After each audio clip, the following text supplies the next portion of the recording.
Amplify announcements, lead events, or simply make yourself heard, loud, clear, and effective. Speak up with confidence by using Megaphone Amplifier app.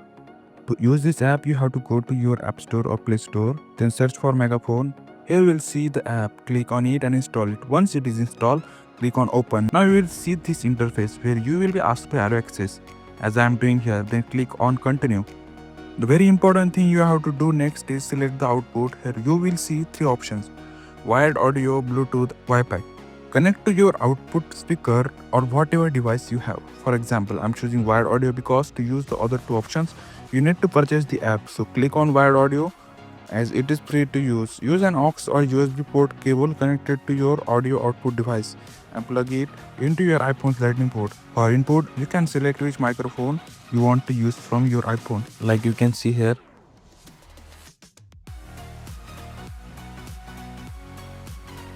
Here you can see three options: bottom, front, and back. I'm using the front microphone. Now you will see a button on the mic to speak. You have to click and hold it. Now to use this app Bluetooth feature and to use it ad-free, you will need to upgrade to its pro version, which will cost you $5.79. That's it. This is how you can use this app.